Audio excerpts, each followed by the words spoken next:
వ్యక్తిగతంగా ఉండకూడదు. ఎందుకైనా చాలా నాకు బాధేసింది ఏంటంటే నేను చెప్పిన అభిప్రాయం పైన ఎవరైనా ప్రశ్నించవచ్చు, కానీ పర్సనల్ లెవెల్కి వెళ్ళి ఈయన సూడో మేధావి, ఈయన నా ఇంటెగ్రిటీని ఇంటెలెక్ట్ను ప్రశ్నించాడు. ఎప్పుడు కూడా వ్యక్తిగతంగా ఉండదు. మీరు నన్ను ఇతర బీజేపీ నాయకులు ఎవరు అలా మాట్లాడలేదు. మీరు చూడండి, గూగుల్లో కొట్టండి వస్తుంది, BJP Ramachandra Rao greet professor K Nageshwar in the Hindu అని కొట్టండి, అది ఫోటో వస్తుంది. రామచంద్రరావు ఇలా నవ్వుకుంటూ ఉన్న ఫోటో వస్తుంది. ఆ ఫోటో ఎప్పటిది? నేను ఆయన 2009లో పోటీ పడ్డప్పుడు నేను గెలిచిన తర్వాత నన్ను అభినందిస్తూ కౌగలించుకున్న ఫోటో. అదయ్యా రాజకీయం అంటే. వ్యక్తిగతంగా తీసుకోకూడదు కదా. నేను పొలిటికల్ అనాలిసిస్ చేశాను. నేను ఇప్పటిదాకా ఆనంది కూడా చెప్తాను. ఇప్పుడు నన్ను అన్నాడు కనుక ఇంకా బండి సంజయ్ ఓటమికి ఈటల అంత కృషి చేయలేదా? కాదని చెప్పమనండి. రాజేంద్రను బండి సంజయ్ ఓడిపోవాలని ఈటల అంత అనుకోలేదా? చెప్పమనండి. అలా ఎలా అనుకుంటారు సార్? 100% చెప్తాను. మీరు కాదని చెప్పమనండి. బీజేపీ వాళ్ళని అడగండి కరీంనగర్లో ఎవరికైనా. కరీంనగర్లో మరి నిజమే కదా, అందరూ తెలుసు కదా ఇది. కారణం సార్ ఎందుకు? కారణం ఏంటంటే ఆయన పోటీ కదా, ఈయనకు రాష్ట్ర అధ్యక్ష పదవికి పోటీ, కేంద్ర మంత్రి పదవికి పోటీ కదా. ఓకే, మీరు అందరికీ తెలుసు కదండి బండి సంజయ్కి ఈటల అందరికీ పడదని. ఇప్పుడు అదే సేమ్ కరీంనగర్ అసెంబ్లీ లోక్సభ సెగ్మెంట్లో హుజూరాబాద్ ఉంటుంది. మీరు ఓటింగ్ ప్యాటర్న్ తీసుకోండి. మీ మిగతా అసెంబ్లీ సెగ్మెంట్లో బండి సంజయ్కి ఎంత మెజార్టీ వచ్చింది, ఈటల రాజేందర్ నియోజకవర్గంలో ఎంత మెజార్టీ వచ్చింది లెక్కలు తీయండి. మీరు గూగుల్లో కొట్టండి వస్తాయి. ఇవి ఎవరు చెప్తారని మాకు తెలియదు. మాకు ఇవన్నీ నేను ఇంకా మాట్లాడలేదు. పొలిటికల్ అనాలిసిస్ కూడా నాకు తెలిసిన వాటిలో కొద్ది మాత్రం మాట్లాడతాను. బండి సంజయ్ ఓటమికి ఈటల రాజేందర్ కృషి చేశాడు. ఇది నా రాజకీయ ఆరోపణ, విశ్లేషణ. కాదని చెప్పమనండి. కిషన్ రెడ్డి గెలవాలని ఈటల రాజేందర్ కోరుకున్నాడా? ధర్మపురి అరవింద్ గెలవాలని ఈటల రాజేందర్ కోరుకున్నాడా? నిజమా కాదో చెప్పమనండి. కొండా విశ్వేశ్వరరెడ్డి ఈటల రాజేందర్ మంచి మిత్రుడు కదా. కొండా విశ్వేశ్వర గెలవాలని ఆకాంక్షిస్తూ ఓటు వేయమని విజ్ఞప్తి చేస్తూ ఒక వీడియో పంపించమంటే ఈటల రాజేందర్ పంపించలేదని ఆరోపణ బీజేపీలో. నాకేం తెలుసు, బీజేపీ వాళ్ళే చెప్తున్న విషయం. నిజంగా కాదో అవునో ఉంటే మరి కొండా విశ్వేశ్వరరెడ్డి గెలిపించండి అని పిలిపించారు. ఎందుకు? కొండా విశ్వేశ్వరరెడ్డి ప్రత్యర్థి రంజిత్ రెడ్డి ఈటల రాజేందర్కు మంచి మిత్రుడు, బిజినెస్ పార్ట్నరు. ఇవన్నీ తెలియదా అని మాకు నేను నోరిపితే చాలా విషయాలు బయటకు వస్తాయి. ఎందుకంటే నాకు ప్రతి రాజకీయ పార్టీలో జరిగే ప్రతి విషయము తెలుసు నాకు. కానీ ఏది మాట్లాడాలి, ఏది మాట్లాడకూడదు అనే పరిమితులు తెలిసి మాట్లాడతాను. కానీ నన్ను పట్టుకొని రేవంత్ రెడ్డిని ఏదో నేను గొప్ప భుజాలు ఎత్తుకున్నా అన్నాడు కనుక నేను ఈ మేరకు మాట్లాడాల్సి వస్తుంది. లేకపోతే ఈ మేరకు కూడా ఎప్పుడన్నా మాట్లాడినా.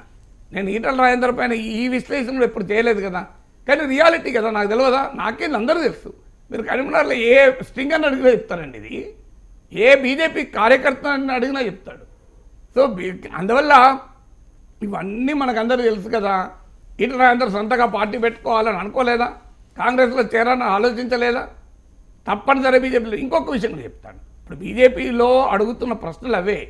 ఒకటి, ఈటల రాజేందర్ బీజేపీలోనే ఉంటాడన్న నమ్మకం ఆ పార్టీ నాయకత్వానికి కలగడం లేదు. ఆర్ఎస్ఎస్ ఈటల రాజేందర్ నియామకాన్ని వ్యతిరేకిస్తోంది. ఇది నా రాజకీయ విశ్లేషణ. కాదంటే ఆర్ఎస్ఎస్ క్లారిఫికేషన్ ఇవ్వమన్నాడు ఆర్ఎస్ఎస్ తరఫున ప్రతినిధిని. మాకు అలాంటిది ఏమి లేదని అయిపోతుంది కదా. నమ్ముతారు నమ్మకపోతే నమ్మరు అఫీషియల్గా ఇస్తే. ఇప్పుడు మీరు వెళ్ళి బీజేపీ నాయకులు అడగండి, నాగేశ్వర్ చెప్పే విశ్లేషణ రైటా రాంగా అని. నేను ఓపెన్ చెప్తున్నా, రాజకీయ విశ్లేషకుడిగా ఈటల రాజేందర్ పార్టీ రాష్ట్ర అధ్యక్ష పదవి కావడానికి ఆర్ఎస్ఎస్ వ్యతిరేకం. లేకపోతే కాకపోయేవాడు ఎప్పుడో అయ్యేవాడు కదా. ఇప్పుడు ఎందుకు ఆగింది? కిషన్ రెడ్డి కేంద్ర మంత్రి, జమ్మూ కాశ్మీర్ ఇన్ఛార్జ్, ఆయనను ఎందుకు కొనసాగిస్తున్నారు? ఎందుకు రామచంద్రరావు పేరు వస్తుంది? ఎందుకు మనోహర్ రెడ్డి పేరు వస్తుంది? ఇదంతా ఆర్ఎస్ఎస్ వ్యతిరేకించడం వల్లనే కదా. ఎందుకు వ్యతిరేకిస్తే ఆర్ఎస్ఎస్ నమ్మకం లేదు. ఈటల రాజేందర్ బీజేపీలో ఉంటాడా లేడా నమ్మకం లేదు. తర్వాత ఈ బీజేపీలోనూ ఇంకో అనుమానం కూడా చెప్తాను నేను. ఏమన్నాడు ఈటల రాజేందర్? కేసీఆర్ బండారాన్ని బయట పెడతా బిడ్డ అని కూడా వచ్చిండు. అవునా కదా? మరి ఏ బండారం బయట పెట్టినా చెప్పండి. ఇప్పటికీ బీజేపీలో చేరాక, బీఆర్ఎస్ను వదిలాక కేసీఆర్కి సంబంధించిన ఏ కుంభకోణం బయట పెట్టాడు ఈటల రాజేందర్? నాకు చెప్పమని ఒక ఎగ్జాంపుల్ చెప్పండి. ఇదే బీజేపీలో అడుగుతున్నారు ఇప్పుడు ఈటల రాజేందర్ను. నేను అడగడం కాదు, ఇవన్నీ నాకెక్కడికి వెళ్ళి వస్తాయి? పొలిటికల్ ప్రాసెస్ నుంచే వస్తాయి కదా. రాజకీయ విశ్లేషకుడికి, పొలిటికల్ జర్నలిస్ట్కు సోర్సెస్ పొలిటికల్ సోర్సెస్, వేరే సోర్సెస్ ఉండవు కదా. ఇది నిజం కదా. మీరు కేసీఆర్కు సంబంధించిన, కేసీఆర్తో అనేక ఏళ్ళు ఉన్నాడు కదా, మంత్రిగా ఉన్నాడు కదా, అత్యంత సన్నిహితంగా ఉన్నాడు కదా. కేసీఆర్ వ్యవహారాలన్నీ ఈటల రాజేందర్ తెలుసనే బీజేపీ నమ్మి పట్టు తీసుకున్నది కదా. మరి ఇంతవరకు కేసీఆర్ బండారాన్ని బయట పెడతాను ఈటల రాజేందర్ అన్నాడా లేదా? మీరు పాత వీడియోలు చూడండి. మరి ఏమన్నారో బయట పెట్టాడు చెప్పండి. ఏ కేసీఆర్ కుంభకోణాన్ని ఇప్పటి వరకు ఈటల రాజేందర్ ప్రెస్ కాన్ఫరెన్స్ పెట్టి బయటపెట్టిండి చెప్పమనండి. మీరు ఈటల రాజేందర్ భూముల గురించి ఈ బీఆర్ఎస్ నుంచి బయటకు వస్తున్న సమయంలో కలెక్టర్ ఈటల రాజేందర్ భూమి మీదకి వచ్చాడు. ఇంతవరకు ఈటల రాజేందర్ పైన బీఆర్ఎస్ నాయకుల విమర్శలు చెప్పండి, నాకు చూపెట్టండి. ఇప్పుడు కేటీఆర్ బండి సంజయ్ పైన, కిషన్ రెడ్డి పైన గట్టిగా మాట్లాడతారు, ఈటల రాజేందర్ మీద మాట్లాడింది చూపెట్టండి నాకు. మీరు గమనించండి ఎక్కడన్నా. ఇది బీజేపీలో అనుమానాలకు కారణం అవుతుంది. ఇది నేను రాజకీయంగా విశ్లేషిస్తున్నా. నా తప్ప కేసీఆర్ బండారాన్ని ఈటల రాజేందర్ బయట పెడతలేడు. ఈటల రాజేందర్ను కేటీఆర్ బీఆర్ఎస్ నాయకులు టార్గెట్ చేస్తలేరు. బీఆర్ఎస్ నాయకులంతా బండి సంజయ్ని టార్గెట్ చేస్తున్నారు. ఎందుకు టార్గెట్ చేస్తున్నారు బండి సంజయ్ని? ఎందుకు కిషన్ రెడ్డిని టార్గెట్ చేస్తున్నారు? ఎందుకు ఈటల రాజేందర్ని టార్గెట్ చేయడం లేదు? ఈ ప్రశ్న బీజేపీలో అడుగుతున్నారు. ఇది మార్చుకుంటే రాజేందర్ లాభం, నా మీద పడితే వస్తుందండి. సో ఈయనకు పేదల గురించి తెలియదు, పేదల గురించి నాకు తెలియకపోదు కదా. నేను 10,000 మందితో 2014 ముందు రాష్ట్ర విభజనకు ముందు కాంట్రాక్ట్ అవుట్సోర్సింగ్ ఉద్యోగుల కోసం ధర్నా చేస్తే టీఆర్ఎస్ లెజిస్లేచర్ పార్టీ నాయకుడిగా ఈటల రాజేందర్ వచ్చి నేను నిరాహార దీక్షలో కూర్చుని నాకు పూలదండేసి నాగేశ్వర్ పోరాటానికి మేము మద్దతు ఇస్తున్నాం, రానున్నది మన తెలంగాణ ప్రభుత్వం, మేమందరినీ రెగ్యులరైజ్ చేస్తాం అన్నాడా లేదా? మరి ఇప్పుడు ఆయన ఆర్థిక మంత్రిగా ఉండి ఒక్క సంతకం పెడితే లక్షలాది మంది కాంట్రాక్ట్ అవుట్సోర్సింగ్ బిడ్డలు కుటుంబాలు బాగుపడేవి కదా. 5,000, 10,000, 15,000, 20 ఏళ్ళుగా 30 ఏళ్ళుగా పనిచేస్తున్న కుటుంబాలు కదా, వాళ్ళంతా పేదలు కదా. నేను సంతకం పెడితే అస్మత్పేట చెరువులు ఏం జరగదు, కానీ ఆర్థిక మంత్రిగా ఉన్న రాజేందర్ ఒక్క సంతకం పెడితే లక్షల మంది కాంట్రాక్ట్ అవుట్సోర్సింగ్ కుటుంబాలు బాగుపడేవి కదా. మీరే వచ్చి నా ధర్నాలో చెప్పారు కదా అవుతుందని, ఎందుకు చేయలేదు? ఒకవేళ కేసీఆర్ ఇనలేదనుకోండి, పేపర్లు మహాన కొట్టి నా పేద ప్రజల కొరకు నేను ప్రభుత్వంలో ఉండడం చెప్పి బయటకు వచ్చి ఉంటే మేమే పులదనలు వేసేవాళ్ళం కదా. మరి ఎందుకు చేయలేదు? అయ్యా, మీరు ఆర్థిక మంత్రిగా ఉన్నప్పుడు బడ్జెట్లో శానిటేషన్ వర్కర్లు నాన్ హోల్లో దిగి పాపం క్లీన్ చేసే వారికి గ్లౌజెస్కు డబ్బులు లేవు, బ్రష్లకు డబ్బులు లేవు, షూజుకు డబ్బులు లేవని మొత్తుకున్నాం కదా మేము. మీరు ఆర్థిక మంత్రిగా ఇచ్చారా డబ్బులు? చెప్పమన్నాడు రాజేందర్. పేదల గురించి నాకు తెలియదు అంటున్నాడు కదా. ఇవన్నీ పేదల సమస్యలు కావా? అయ్యా, ఇప్పటికి అడుగుతున్నా, మీరు మల్కాజ్గిరి ఎంపీ కదా, జవహర్ నగర్ ప్రాంతానికి పోండి, కాప్రా దగ్గర, దమ్మాయిగూడ దగ్గర అసలు కంపు వాసన డంప్ సైడ్ది. అయ్యా తీయించండి రాజేంద్ర గారు, మోడీకి చెప్పి తీయించండి దాన్ని. అది కదా ప్రజల పట్ల ప్రేమ అంటే. అయ్యా, మేము మీరు ఆర్థిక మంత్రిగా ఉన్న సమయంలో మేము అసంఘటిత కార్మికులను వేసుకొని ఇందిరా పార్క్ దగ్గర పోలీసు లాఠీ దెబ్బలు తిన్నాం. అయ్యా, కనీస వేతనాలు పెంచండి అని. మీరు పెంచినరా ఆర్థిక మంత్రిగా? చెప్పండి, తెలంగాణలో మీరు ఆర్థిక మంత్రిగా ఉన్నారు కదా, కనీస వేతనాలు తెలంగాణ వచ్చాక పెరిగాయా చెప్పమనండి. ఛాలెంజ్ చేస్తున్నాను. ఎందుకు పెరగలేదు? దానికి మీ బాధ్యత లేదా? అయ్యా, మీరు ఆర్థిక మంత్రిగా ఉండి చేయాల్సిన పేదలకు చేయక నా మీద పడితే అస్మత్పేట చెరువు కింద నాగేశ్వర్ తెలుసా అంటే నేను రాజకీయ పార్టీ నాయకున్నా, నేను ఒక జర్నలిస్టు. ఆ కష్టజీవుల సంఘాలు, పేదల సంఘాలు నాకేమంత సమాచారం ఇస్తే, అయ్యా నాగేశ్వర్ అయితే ప్రజల పక్షాన మాట్లాడతాడు అని వాళ్ళు ఇస్తే, లేదా ఇలా నన్ను అభిమానించే వాళ్ళు ఇస్తే దాన్ని మాట్లాడతా. ప్రతి ఒక్కటి నాకు ఎలా తెలుస్తుంది?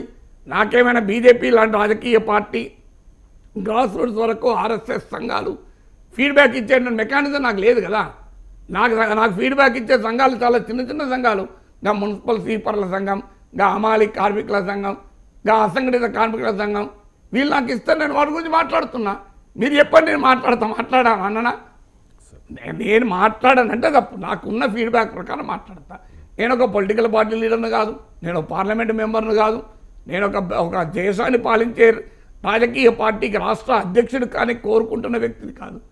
సో నాకెలా తెలుస్తుందండి అస్మత్పేట గురించి? తెలియకపోతే తప్పు కాదు కదా అది. పోనీ నీకు అస్మత్పేట నా పని నేను చేస్తాను, మీ పని మీరు చేస్తున్నారు. నాకు తెలిస్తే ఇంకొక డబుల్ బెడ్రూమ్ కోసం ఇదే మల్కాజ్గిరి నియోజకవర్గంలో ఉన్న పేదలు 1000 మంది ఇందిరా పార్క్లో ధర్నా చేస్తే రాజేందర్ రాలే, నేను పోయినా. ఎవరికి చెప్తాడండి? నాకు చెప్తే నడుస్తుందా? రజకుల ధోబీఘాట్ల గురించి నేను కొట్లాడినా, ఆర్థిక మంత్రిగా ఉండి ధోబీఘాట్లకు 10 కోట్లు ఇవ్వలే. ఇవన్నీ నేను చెప్తే ఓపెన్గా చెప్తే చాలా ఉంటాయి మళ్ళీ ఇంకా. అందువల్ల నా పైన వ్యక్తిగతంగా కామెంట్ చేశారు కనుక నేను బాధపడి నేను వ్యాఖ్యానిస్తున్నా. వ్యక్తిగతంగా నేను సూడో మేధావి అంటే మేధావి కూడా చెప్పండి నాకు. సో నేను కూడా అప్పుడు ఆయన ఈ కేసీఆర్ మీద కొట్లాడినప్పుడు ఇట్లా రాయిందని అంటాడు, బిడ్డ నిన్ను కడుపులో పెట్టుకొని దాచుకుంటాం బిడ్డ అని తెలంగాణ ప్రజలు అంటున్నారు.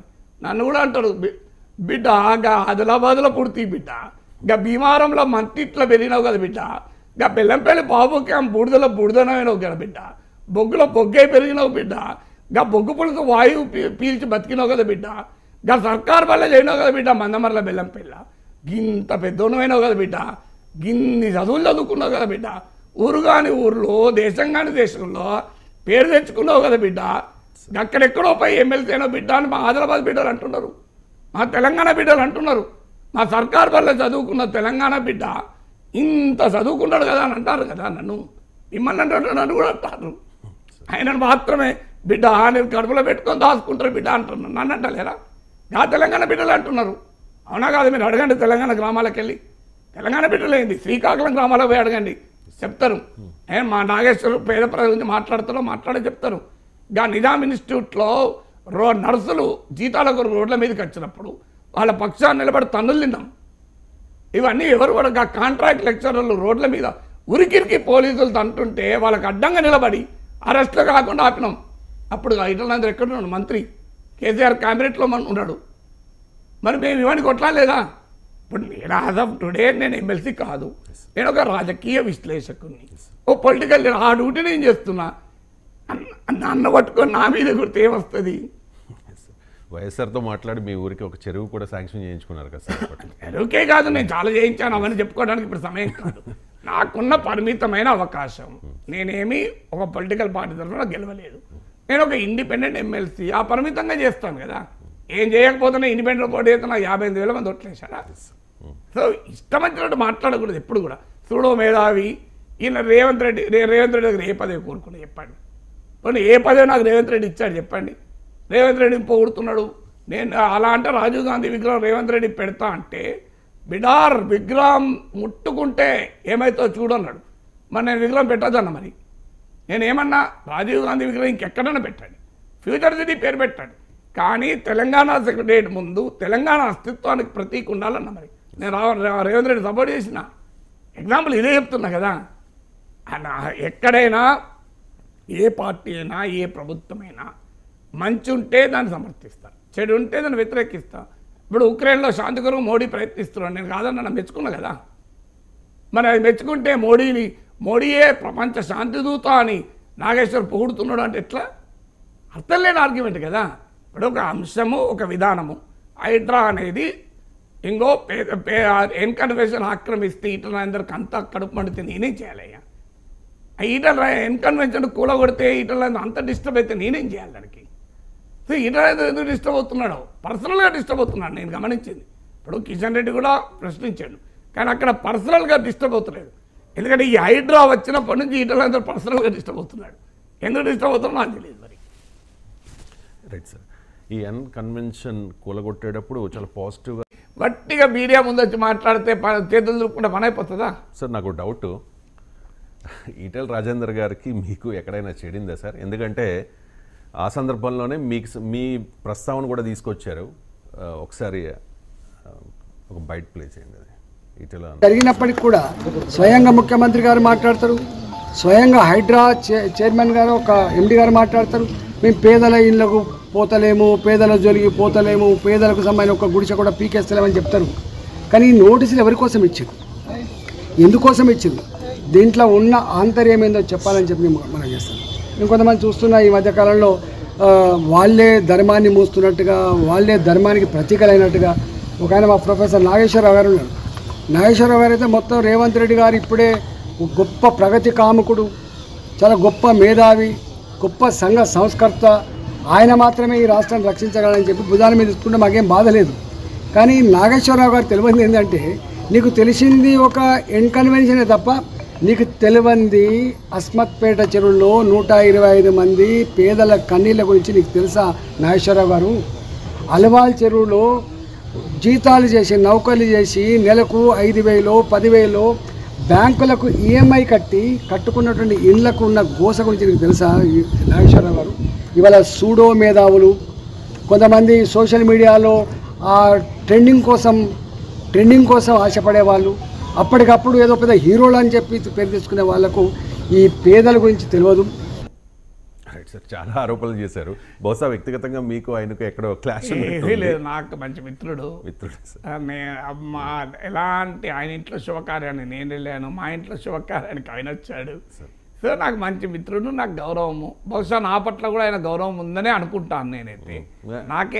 నాకైతే ఈటల రాజేందర్ గారి పట్ల చాలా గౌరవము. కానీ ఆయన మీద మీ మీద ఆయనకు ఒక ఇంప్రెషన్ ఉంది సార్, అదేంటంటే రేవంత్ రెడ్డిని మీరు భుజాల మీద ఆల్రెడీ ఆ విషయాన్ని నేను నిన్ననే మాట్లాడాను. కానీ ఆయనకు నా రాజకీయ విశ్లేషణలో బహుశా ఏదో నచ్చకపోవచ్చు, ఏది నచ్చలేదో నేను అర్థం చేసుకోగలను. నేను నాకు రాజకీయ నా పరిజ్ఞానం ఉన్నవాడిని కనుక. ఇప్పుడు ఈటల రాజేందర్ ఏం చేశాడు, అమిత్ షా దగ్గరకు వారానికి ఒకసారి 15 రోజులకు ఒకసారి వెళ్ళి ఈ బండి సంజయ్తో ఏం కాదు, ఇంతకని ఎక్కువ ఇక బీజేపీ పెరగదు, కొత్తోడు ఎవరు రాడు, మీరు బండి సంజయ్ని మార్చి నాకు ఇస్తే నాకు కొత్త వాళ్ళు వస్తారు అన్నారు. అన్న తర్వాత ఈయనకు జాయినింగ్ కమిటీ కన్వీనర్ కూడా ఇచ్చారు. ఇచ్చిన తర్వాత కూడా అట్లా కాదు, మీరు పార్టీ అధ్యక్షుని మారిస్తేనే బీజేపీ పెరుగుతుందని రోజు కేంద్ర